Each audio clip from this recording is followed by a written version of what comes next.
ఇంట్లో ఎంతమంది ఉన్నారు పిల్లలు? ఎప్పుడు చదువుకుంటున్నారా? మిగతా పిల్లలు ఎప్పుడు జాయిన్ చేస్తారు? పెద్ద అబ్బాయిలా? మీ ఇద్దరు బిడ్డలకి చదువుతున్నారా? మరి ఎంతమంది వస్తున్నారు? చంద్రబాబు వచ్చి ఇద్దరు వస్తాయి. మీకు ఏమైనా డబ్బులు వస్తున్నాయేమో అప్పుడు?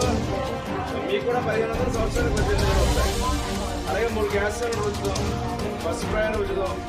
చదువుకునే పిల్లలు ఎవరైనా ఉద్యోగం రాకుండా ఉంటే నెలలా నిరుద్యోగ ఉద్యోగం కింద యువగలం 3000 రూపాయలు ఇస్తారు.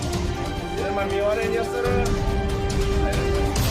ఎవరైనా వ్యవసాయం చేసుకుని ఉంటే సంవత్సరానికి 20,000. అదే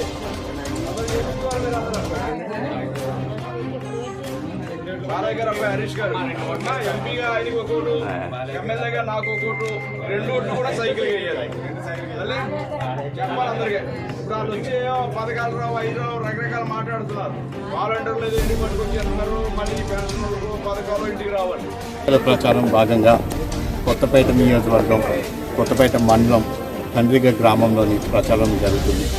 నేను నాతో పాటు తెలుగుదేశం, జనసేన, బీజేపీ ఉమ్మడి అభ్యర్థిగా బండారు సత్యనారాయణరావు గారు తిరగడం జరుగుతుంది. ఇంటింటికి వెళ్ళాం. ఈరోజు ఇప్పుడు దాకా ప్రతి ఇంటికి వెళ్తున్నప్పుడు ప్రజలకి ఆనాడు ఈ గ్రామంలోని మేము చేసిన అభివృద్ధి తప్పించి ఈనాడు వరకు వైసీపీ ప్రభుత్వం ఏ ఒక్క అభివృద్ధి కూడా చేసిన పరిస్థితి లేదని కూడా ప్రజలే తెలియజేసుకుంటారు. ఎందుకంటే ఈ గ్రామం మనం చూసుకుంటే ఈ సీసీ రోడ్స్ అయినా సరే, ఈ పక్కనున్న వాటర్ ట్యాంక్ అయినా సరే, ఇవన్నీ కూడా స్కూల్ బిల్డింగ్ అయినా సరే, ఇవన్నిటినీ కూడా తెలుగుదేశం ప్రభుత్వంలోని జరిగాయని ప్రజలే స్పష్టంగా తెలియజేస్తున్నారు. అంటే అభివృద్ధి చేయాలన్నా, సంక్షేమం చేయాలన్నా, లేకపోతే ప్రజలకు ఇచ్చిన మాట మీద నిలబడాలన్నా ఇది ఎప్పుడైనా సరే తెలుగుదేశం ప్రభుత్వం హయాంలోనే జరిగిందని స్పష్టత ప్రజలే తెలియజేస్తున్నారు. ఎందుకంటే ఈ 5 సంవత్సరాలు ఈ ప్రభుత్వం, వైసీపీ ప్రభుత్వం అధికారంకి వచ్చింది. అధికారం ముందున మాటలు చెప్పారు, కానీ ఈరోజు ప్రజలే స్పష్టంగా తెలియజేస్తున్నారు అవన్నీ మాయ మాటలని. ఆనాడు ఓటు వేయించుకోవడానికే మాట్లాడాడు తప్పించి ఎక్కడా కూడా ప్రజల పక్షానైనా సరే, అభివృద్ధి వైపు అయినా సరే, సంక్షేమం వైపు అయినా సరే వీళ్ళు అసలు ఎక్కడా పనిచేయలేదు.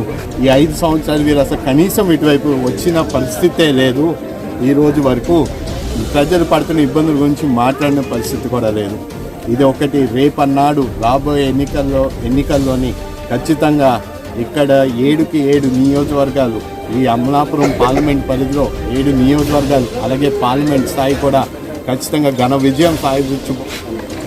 ఎన్నికల ప్రచారంలో భాగంగా నాతో పాటు తెలుగుదేశం, జనసేన, బీజేపీ ఉమ్మడి పార్లమెంట్ అభ్యర్థిగా పోటీ చేస్తున్నటువంటి శ్రీ గంటి హరీష్ మాధుర్ గారు ఇరువురు కలిసి గ్రామంలో తిరుగుతున్న సందర్భంలో ప్రజలందరూ కూడా అపూర్వమైన స్వాగతం పలికి తిరిగి రేపు ఎన్నికల్లో తెలుగుదేశం, జనసేన, బీజేపీ ప్రభుత్వం ఏర్పడాలని వారి ఇంటింటికి ప్రచారం చేస్తూ మమ్మల్ని అందరినీ కూడా అఖండమైన మెజార్టీతో మేము గెలిపిస్తామని పరిపూర్ణమైన మద్దతును అందించడానికి ముందుకు రావడం జరిగింది.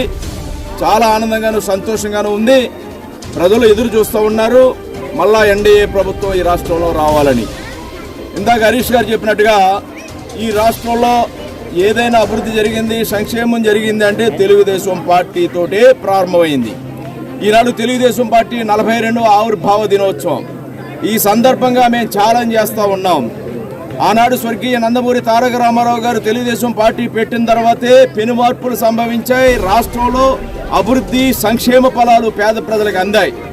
అవి ఈనాటికి కూడా ఆనాడు పెట్టిన 2 రూపాయల బియ్యం, ఆనాడు పెట్టిన పక్కా గృహ నిర్మాణం, ఆనాడు పెట్టినటువంటి పెన్షన్ పథకం, ఆనాడు పెట్టినటువంటి విద్యుత్ హార్స్ పవర్కి 50 రూపాయలకి రైతులకు అందించే కార్యక్రమాలు ఇంకా మెరుగై పేదలకు అందుబాటులో వచ్చాయి.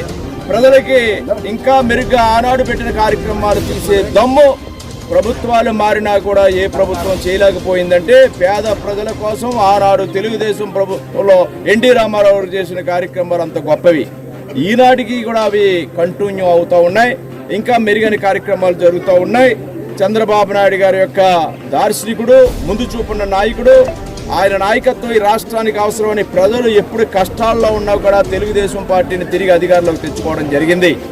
ఈనాడు ఒక్క ఛాన్స్ ప్లీజ్ తోటి జగన్మోహన్ రెడ్డి చేసినటువంటి మాయ మాటలకి ప్రజలు ఒక్క ఛాన్స్ ఇద్దామని ఇచ్చిన పాపానికి ఈనాడు రాష్ట్రంలో పరిపాలన అడుగంటింది, అధోగతి పాలైంది రాష్ట్రం. ప్రజలు అన్ని విధాలా కూడా నష్టపోయారు. వీటన్నిటిని దృష్టిలో పెట్టుకునే ప్రజలు ఈ ప్రభుత్వాన్ని గద్దె దించాలి, తెలుగుదేశం జనసేన బీజేపీ ప్రభుత్వాన్ని తీసుకురావాలని నిర్ణయం అయిపోయారు.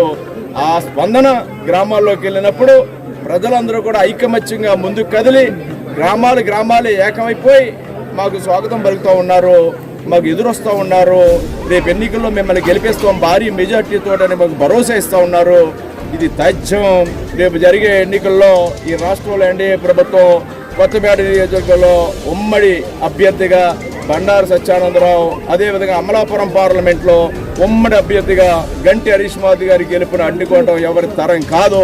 భారీ మెజార్టీతో అమలాపురం పార్లమెంట్ అభ్యర్థిగా హరీష్ గారు కొత్తపేట నియోజకవర్గంలో బండారు సత్యానందరావు ఘంటాపదంగా నేను తెలియజేస్తా ఉన్నాను.